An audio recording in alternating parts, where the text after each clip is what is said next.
Merde.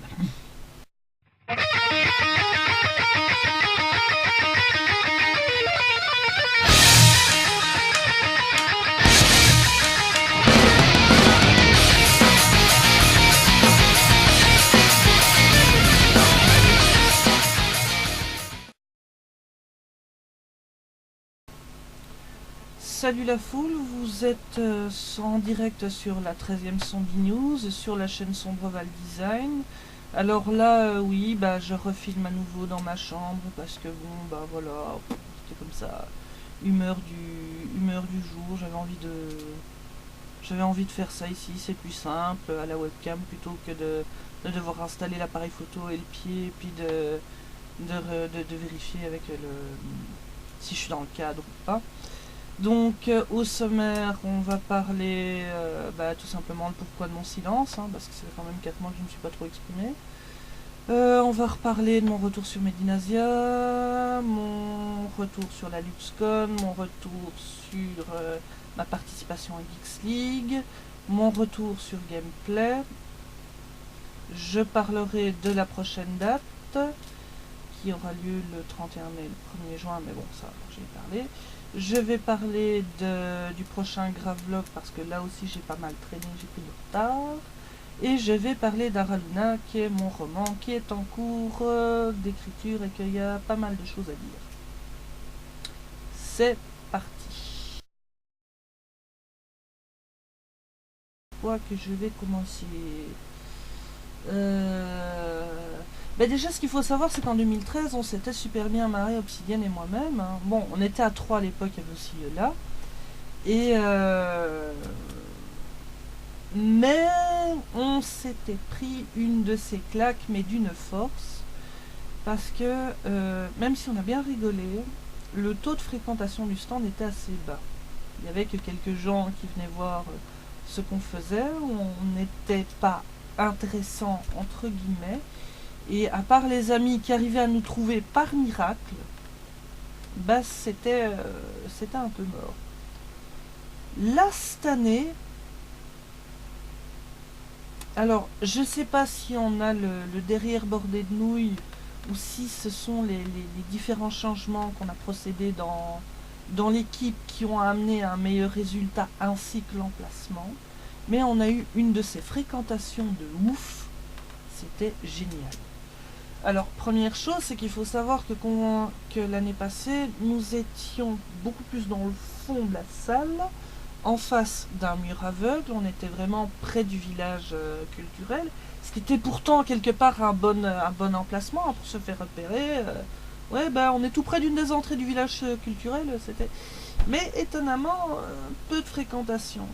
Là où on a changé quelque chose de notre propre fête, c'est déjà au niveau des travaux d'exposition, on a misé sur du A3. Donc c'est-à-dire que quasiment tous les travaux que l'on avait en exposition étaient en A3. Et de ce que j'ai pu en constater, l'A3 c'est beaucoup plus visible. Il faut quand même reconnaître qu'on a un stand de 8 mètres carrés, donc c'est-à-dire qu'on a 4 mètres en longueur sur 2 mètres en profondeur. Donc les gens, même en se collant à la table, sont à 2 mètres du mur. Et un A4 à 2 mètres, ça rend quand même moins bien qu'un A3. Tout simplement. Donc on a opté pour ça. On a revu déjà le nom de la team. Donc on est passé de Yoseito Okami à Kuro Okami parce qu'en fait... tout simplement, on est passé de 3 à 2 personnes. J'ai préféré ne pas refaire appel à Yola parce que bon, j'ai mes raisons et que ça ne regarde que moi et elle. Donc c'est pour ça que Yoseito Okami est devenu Kuro Okami. Du fait qu'on changeait de nom, on a aussi changé le visuel puisque bon, Kuro Okami veut dire loup noir. C'était plus la peine d'avoir une fée. Donc, changement de visuel, donc nouveau logo, où vous avez les 3 têtes de loup et puis le fond moitié de mes dessins, moitié des siens. Donc la banderole était donc plus colorée, plus claquante et elle attirait l'attention. Du moins c'est ce que j'ai cru remarquer. Ce qui est donc ouais non au niveau fréquentation c'était vraiment très bien. On a eu pas mal de monde, beaucoup de gens qui venaient voir tant les travaux d'Obsidienne que les miens. Ces marque-pages à elles se sont plutôt bien vendues. J'étais content pour elles. Moi j'ai eu quand même pas mal de gens qui se sont intéressés aux extraits du roman, dont une jeune auteure qui était en train d'écrire son truc. C'était un bouquin un peu avec des vampires et des loups-garous, donc c'était assez sympa. Enfin, de ce qu'elle m'en racontait. Et on a pu échanger pas mal. Elle m'a dit qu'elle aimait bien mon style d'écriture, tout ça, donc c'est bien. Pour les coups, ça porte. Donc, on a eu aussi la grande chance d'avoir Chris de Minute Papillon qui est passé devant le stand et qui on a pu un peu discuter. D'ailleurs, on a sur sa review du Medinasia, je crois que c'est à 2 minutes 27 si je me rappelle bien. On voit justement le stand en fond derrière lui. Je mettrai le lien de la vidéo donc en post-prod et puis bon bah, vous pourrez voir, c'est assez marrant de voir que hop là il y a la banderole Kurayukami et on voit un peu Obsidienne. Donc c'était drôle. Donc non, Medinasia s'est super bien passé et c'est même tellement bien passé que bon bah c'est déjà dans le calendrier prévisionnel 2015 pour ma part. Ça l'est aussi pour Obsidienne, donc on reviendra sous Kurayukami, bah, même chose, un stand de 8 mètres carrés. Là, comme on a vu que l'emplacement était plutôt sympa, parce qu'on était en C3, et le stand C3 est en fait un stand de coin. Donc le truc c'est que quand vous rentrez dans la rangée, vous avez directement une vue sur le stand, puisqu'on est sur un coin. Donc vous voyez en profondeur d'abord les travaux d'Obsidienne, parce que bon, il y avait la banderole et puis les travaux d'Obsidienne un peu en dessous et sur le côté. Donc vous avez d'abord une vue générale sur le stand avec en particulier les travaux d'Obsidienne. Et puis vous, au fur et à mesure que vous avancez, vous voyez mon brol apparaître subtilement. Enfin bon, et toute la subtilité que je peux déployer en temps normal. Et enfin, c'était vraiment un très bon emplacement et je vais voir pour essayer de récupérer le même ou peut-être un autre, enfin bon, mais dans le même genre, toujours en coin, histoire d'être visible, pour être vu directement dès que les gens rentrent dans la rangée, c'est vraiment le top du top. Alors, ce qu'il faut savoir, c'est que la LuxCon, c'est la première convention luxembourgeoise. Faut savoir que moi je vis à Arlon, Arlon, si vous êtes français, vous ne saurez pas où c'est. Pourtant, c'est une des villes les plus importantes de la Belgique parce que c'est quand même un chef-lieu de province. Donc, pour ceux qui ne savent pas où est Arlon, vous voyez la Belgique, c'est une espèce de triangle un peu tarabiscoté, bizarre. On a l'impression que ça a été bouffé au mythe. Et en fait, Arlon est vraiment dans le petit bout de la pointe au sud-est. Hein. On est à 5-6 km de la frontière luxembourgeoise, hein, et pas loin de la frontière française. C'est pour ça qu'on appelle la région les trois frontières, parce qu'on a la frontière avec la France, le Luxembourg et l'Allemagne. Pour moi qui suis d'Arlon, une convention enfin plus ou moins dans la région, bah ça se fait quoi. Moi, quand je dois aller à Bruxelles ou à Mons, c'est quand même 2h30, 3 heures de train dans les dents, quoi. Donc, tandis que là, avec la LuxCon, j'en avais pour une quarantaine de minutes de voyage, quoi. Donc, et c'était vraiment un très bon événement. C'était la première. Donc, ce qu'il faut savoir, c'est qu'au départ, j'étais allé le samedi en visiteur pour prospecter, pour essayer de me placer moi ou placer Kurayukami en fonction des dates. Et le truc, c'est que en discutant avec un des mecs de l'organisation. Bon, bah, j'ai dit voilà, je viens voir s'il est possible de participer à l'année prochaine. Et puis le mec me dit, mais alors, si tu veux, tu peux venir demain. Et là, je le regarde un peu étonné. Bah, ça dépend si vous avez encore de la place. Puis il me dit, bah attends, je vais aller voir le président Gérard Cross et on va en discuter. Donc Gérard Cross arrive, très sympathique. Et il me dit, écoute, je suis désolé, mais côté artiste, on est full, on peut plus placer personne.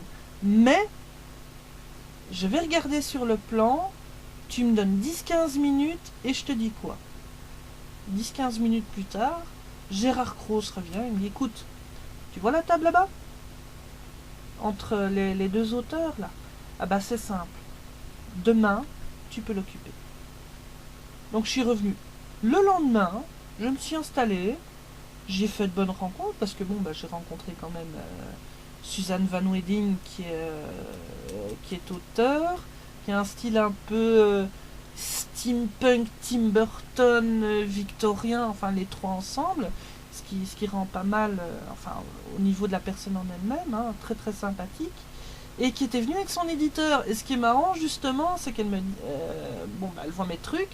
Et puis je dis, ouais, j'écris un bouquin en même temps parce que j'avais mis les scripts avec les extraits du roman.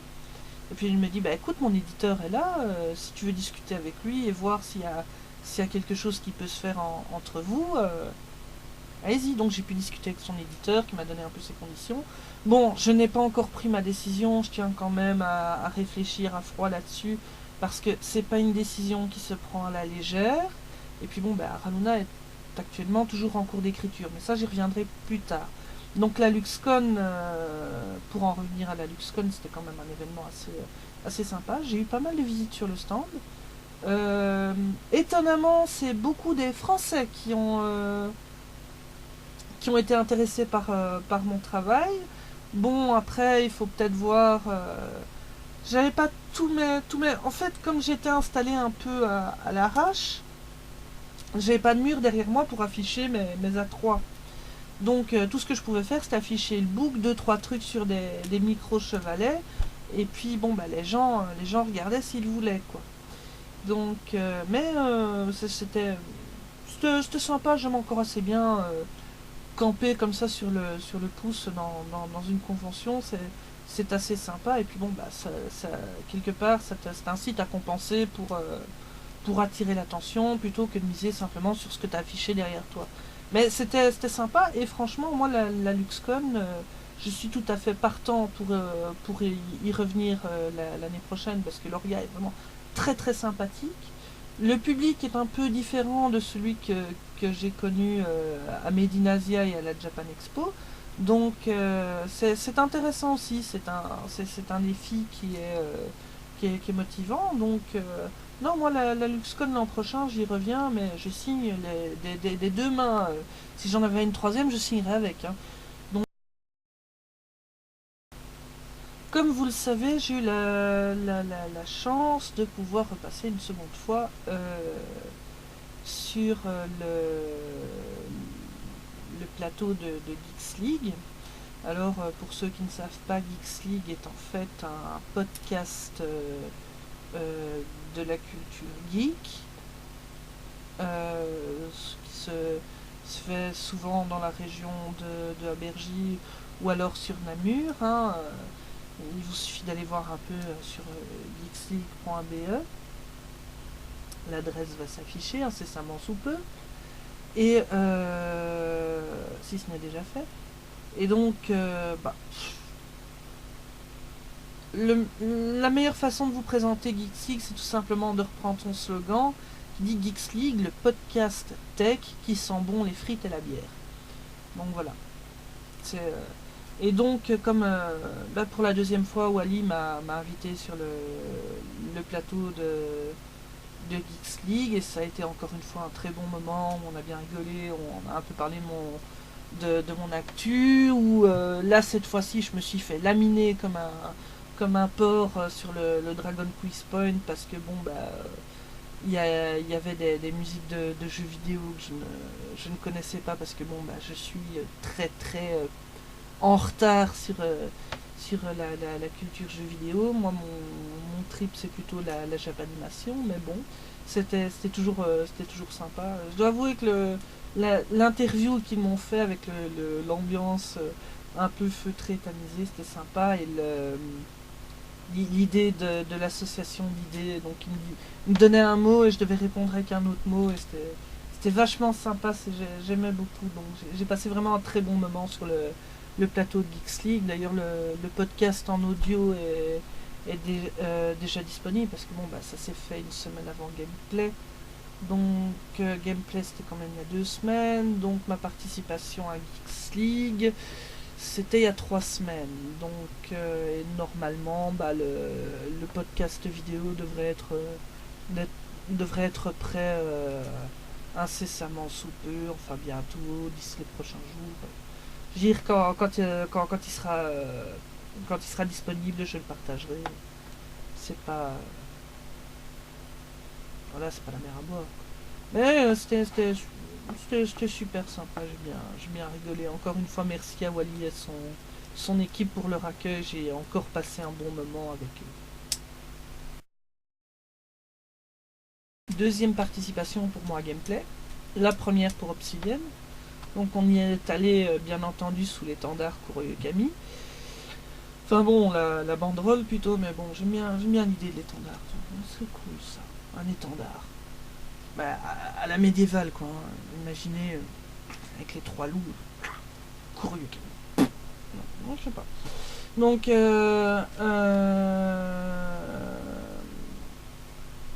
Gameplay, c'est une convention qui se déroule à Colfontaine, donc à l'espace Magnum. C'est en région montoise.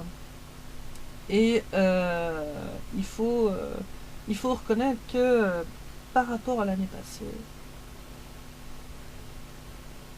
dire qu'il y avait un monde de différence serait en dessous de la réalité. Il y avait une galaxie de différence. La salle était beaucoup plus remplie au niveau exposant. L'organisation était totalement différente, parce que par exemple l'année passée, en 2013, vous aviez le podium dans le fond, et puis 20 mètres plus loin, les artistes. Donc ma table, François Corbier, et puis Arnaud Stouff. Et comme le podium était équipé d'un écran géant, bah, fallait éteindre dans cette zone-là pour pouvoir voir ce qui se passait sur l'écran géant. Le problème, c'est qu'en éteignant, moi j'avais plus de lumière, donc je savais plus dessiner. Et les gars étaient un peu embêtés. Et là, cette année, ils ont réglé ce problème-là. Parce qu'ils ont gardé, enfin, ils nous ont gardé dans le fond de la salle, comme l'année passée, mais ils ont mis le podium à l'autre bout. Donc du coup, ils pouvaient éteindre la lampe pour le podium, et ainsi sans gêner les artistes. Et ça, c'était le pied. Franchement, l'orga, j'ai entendu des critiques comme quoi il y avait des gens qui n'étaient pas contents, des gens n'avaient pas de panneau, tout ça.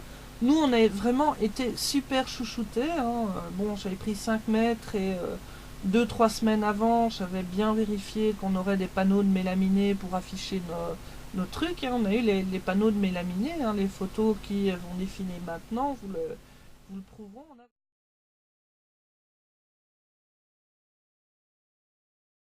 En plus, on avait l'univers des séries qui était à côté de nous. Et c'est vraiment des gens très sympas. Donc Axel et son papa, ça a encore été un bon moment, des discussions, tout ça. Quand on est arrivé le vendredi pour s'installer avec Obsidian, ils avaient une idée de faire une espèce de coin photoshoot.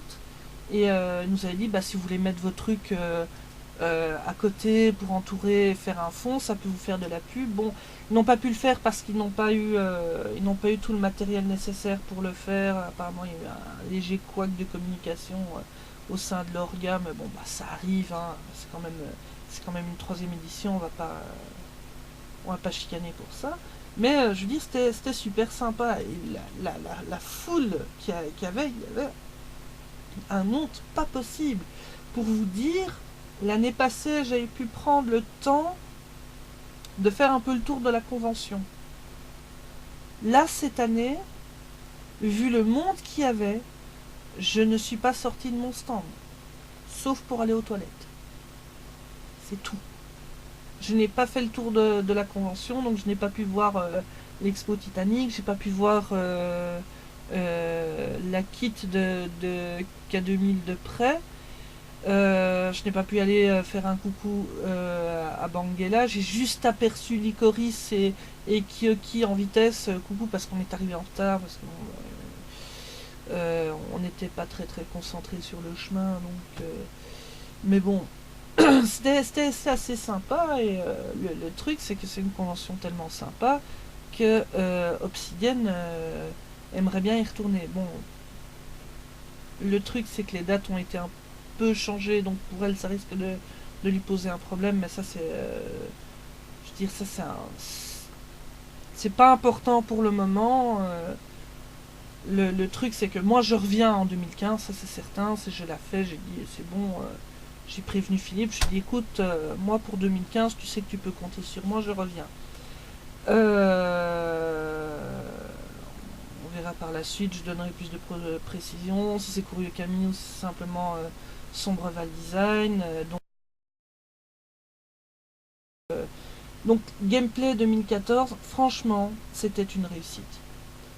On voit clairement que les mecs, ils ont réfléchi sur leur deuxième édition et qu'ils ont essayé vraiment non seulement d'améliorer, mais de régler tout un tas de défauts qu'il y avait. Et franchement, c'est une réussite.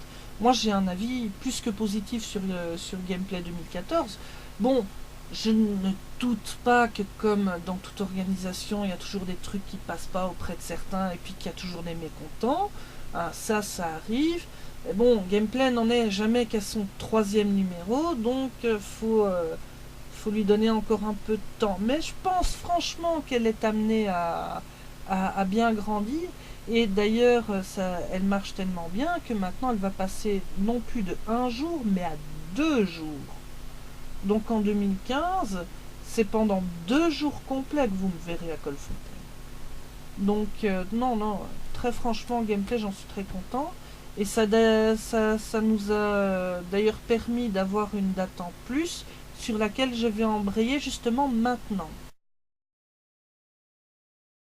Donc, le 31 mai et le 1er juin, Obsidian et moi-même, encore une fois, nous serons au salon communal d'Erkeline pour la convention Audit.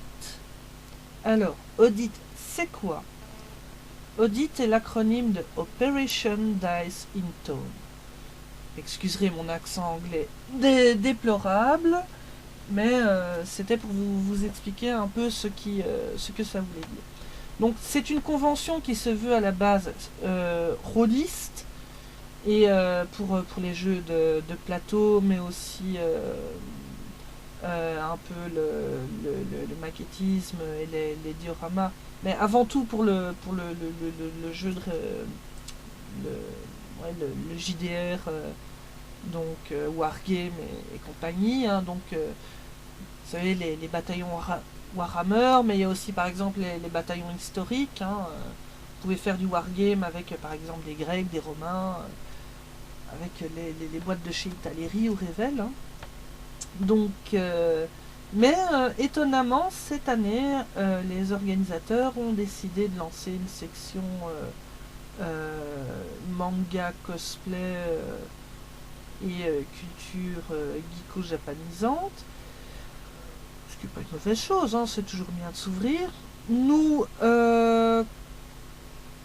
de ce que les organisateurs nous ont présenté, on a bien sûr vu avant tout l'aspect rôliste de la convention, et comme ça s'appelle Audit, on a pris la décision, c'est rôliste, la structure Kuroyokami est avant tout pour un événement à caractère geeko-japanisant. Donc, on y sera à 2, mais ce ne sera pas Kuroyokami. Ce ne sera pas Kuroyokami, ce sera Obsidian et Sombreval. Normalement, je ferai quand même faire une banderole Obsidian et Sombreval pour vraiment attirer l'attention et dire bon ben voilà, il y a Obsidian d'un côté, il y a Sombreval de l'autre, mais ce n'est absolument pas Kuroyokami. Parce que moi je vois avant tout l'aspect rôliste d'audit, et c'est là-dessus que je veux tabler. C'est vrai qu'ils font une extension euh, geeko-japonisante, mais c'est avant tout rôliste. Et ce qui est bien, c'est que bon, ben moi, au niveau de mon travail, et dans le cas d'Obsidian aussi, on a quand même une influence énormément Heroic Fantasy dans nos travaux, avec le médiéval et compagnie, le JDR, le GN, tout ça. Donc nous, c'est vraiment l'endroit où on peut s'intercaler, il suffit juste de changer le nom et la structure, c'est tout. Donc on y sera sous Obsidian et son breval. Donc bon, bah il y aura toujours et les travaux d'Obsidian et les miens, enfin mon brol. Et donc on sera là-bas. Et c'est franchement une date qui me fait plaisir parce que bon, bah, ça fait une date en plus. Ça me permet aussi de me balader dans un univers un peu différent. Donc, puisque bon, bah, il y aura les rôlistes. Et ce qu'il faut savoir aussi, c'est que dans les rôlistes, il y a pas mal de médiévaleux. Donc, je vais sans doute revoir des gens que je connais de par l'animation médiévale. Et ça peut être drôle. Donc, ouais, non, Audit, je dois avouer, j'ai hâte. J'ai hâte d'y être pour voir, pour être dedans. Et ne fût-ce que pour l'ambiance, parce que je pense que ça va être un très bon événement. Donc, ça, y a absolument pas de souci. Donc, pour rappel, la convention Audit se déroulera le 31 mai et le 1er juin au salon communal d'Erquelines. Le prochain Gravlog sera le 7e. C'est vrai que pour le moment, j'ai pas vraiment beaucoup pris le temps, parce que c'est vraiment une question de prendre le temps de m'y consacrer, parce que je cherchais un peu mon idée, savoir ce que j'allais faire. Donc ça, je verrai. Bah, ça sera sans doute dans les 2 prochaines semaines au grand maximum. Dans les 2 prochaines semaines, le 7e Gravlog va sortir. J'ai plus ou moins l'idée de l'image que je vais décliner en morphing. Reste encore à trouver la musique qui doit être libre de droit, qui ne doit pas être une musique connue. Sinon, YouTube va encore me casser les arpions. Point fort et point très important de cette 13e zombie news, c'est Araluna. Alors ce qu'il faut savoir, c'est que Araluna, c'est le roman que je suis en train d'écrire. Actuellement, j'en suis à 6 chapitres et un prologue assez conséquent. Et le 7e, à mon avis, va pas tarder à être pondu parce que c'est un chapitre qui me trotte en tête depuis un moment et que je voulais aborder incessamment sous peu. Donc à mon avis, je pense que ça va sortir dans les 3 prochains jours. Bref, actuellement, donc le projet avance et je compte le sortir pour le mois de septembre. Je ne sais pas encore si je vais me faire éditer donc justement par l'éditeur de Suzanne Van Wedding ou si je vais passer en auto-publication. Donc je suis encore en train de réfléchir. Et d'ailleurs avec l'autopublication, avec Ulf10 donc, qui a écrit Ulfar Saga dont j'ai fait la couverture et dont j'ai été bêta lecteur et conseiller technique au niveau des combats, elle m'a fait faire la simulation par rapport à mon projet. Donc je vous rappelle brièvement, moi ce que je veux, c'est qu'Araluna puisse être illustrée. Le problème, c'est que si je veux que Araluna sorte en septembre, il faut que je revoie un peu ma copie et de dire ok, je sors le bouquin, mais avec 2-3 illustrations en cahier central, pas plus, et sortir après, plus tard, je sais pas moi, 2 ou 3 mois après, une version full illustrée avec par exemple une illustration par chapitre, en plus des illustrations déjà dans le cahier central, et aussi éventuellement une carte du marquisat d'Arlon colorée, refaite par mes soins, enfin, zombie style quoi. Et le truc c'est que donc on a fait la simulation, et je viens de la refaire d'ailleurs justement via mon PC. Et quand je regarde, je prévois entre 200 et 300 pages. Mettons que Araluna fasse 250 pages.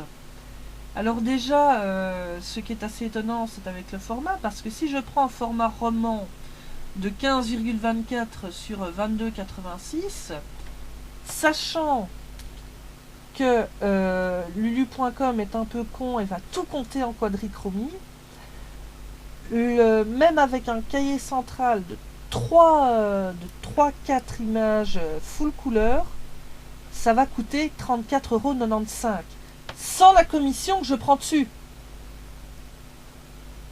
Si je le prends à ce format-là, si par exemple je décide de le passer en A5, ça descendra à 30,60. Mais vendre un bouquin à un prix pareil, c'est pas possible. Vous ne voudrez jamais. Vous ne voudrez jamais. Donc, je suis en train de réfléchir. Il y a deux solutions.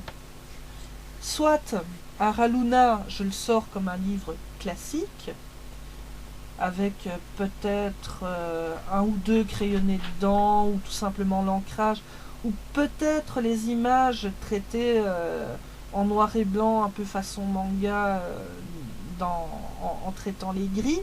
Ça pourrait être une solution. Donc ça, je dois y réfléchir. Donc soit pas d'image, soit avec des images traitées spécialement pour le noir et blanc.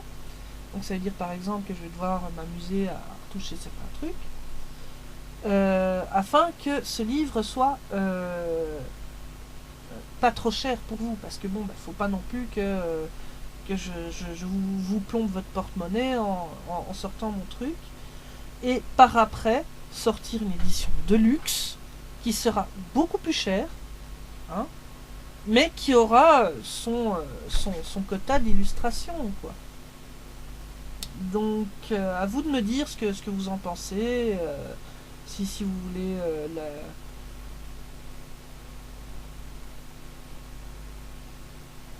Donc voilà, c'est si je le fais en noir et blanc, avec oui, peut-être soit juste les ancrages ou les images en...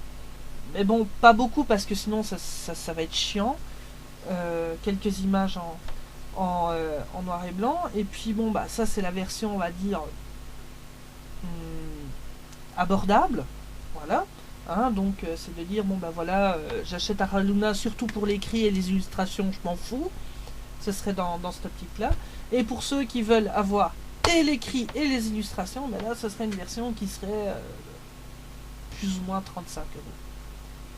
Maintenant, je peux peut-être jouer sur les formats. De dire, sans illustration, je le sors au format roman, donc le format dont je vous parlais, et que avec illustration, je le sors en A5, ce qui, par exemple, permet d'avoir des doubles pages en A4. De toute façon, que ce soit 250 ou 300 pages, la différence de prix ne sera pas énorme. J'essaierai de ne pas dépasser le plafond des 40 € pour un tel bouquin. Comprenez bien que moi, ça me pose problème. Ça, ce sont les prix que je devrais pratiquer si je suis en auto-édition, donc via lulu.com. Cela dit, il faut peut-être aussi que je prenne des renseignements auprès de l'éditeur de Suzanne, et que je vois un peu ce qu'il me permettrait, parce que lui va peut-être me dire non mais attends, moi je peux te séparer les pages enfin te faire les pages écrites en noir et blanc et te faire les pages illues en CMJN, et puis basta. Du coup au niveau prix de revient serait peut-être mieux. Mais ça reste à voir. Il faudrait que je le contacte. Donc, pour avoir son avis sur la question. Donc ça avance. Ce qui m'amène à un autre point, et je vais terminer très rapidement avec ça, c'est qu'un tel prix pour un simple roman, j'ose même pas imaginer ce que ça va demander pour l'artbook. Donc l'artbook, lui, sera quand même d'un tout autre format. Bon, il n'y aura pas autant de pages non plus, je compte pas monter jusqu'à 200 pages. Donc ça va être à réfléchir. Donc si vous avez des opinions, n'hésitez pas à vous exprimer en commentaire. Hein. Parce que bon, bah, votre avis m'intéresse, de savoir ce qui pourrait vous intéresser, tout ça. Et puis de voir un peu ce qui convient le mieux, ce qui pourrait vous intéresser, ce qui est le plus porteur, entre guillemets. Parce que moi, ce qui m'intéresse aussi, c'est que le roman soit diffusé au maximum. Donc voilà. Peut-être que je pourrais faire une version full illustration en e-book pour les plus passionnés. Mais le problème de l'e-book, c'est que voilà, c'est sur écran, il n'y a pas, le côté papier. J'aime beaucoup l'écran, mais le papier, c'est pas mal aussi. Donc je sais pas, on va réfléchir. Donc sur ce, je vais vous laisser reprendre une activité encore une fois plus que normale. Hein. Nous sommes le mardi 29 avril et tout va bien, ou presque. Mais bon, je vous souhaite en attendant une excellente journée, soirée, ça dépendra de quand je uploaderai la vidéo. Et je vous dis à bientôt pour le prochain Gravlog qui aura lieu dans plus ou moins 15 jours. Et je vous dis à bientôt pour la convention Audit qui se déroulera le 31 mai et le 1er juin et à laquelle je vous invite à venir nombreux parce que bon ben voilà, c'est une date en plus et ce serait cool que vous veniez. Voilà. Allez, à bientôt tout le monde.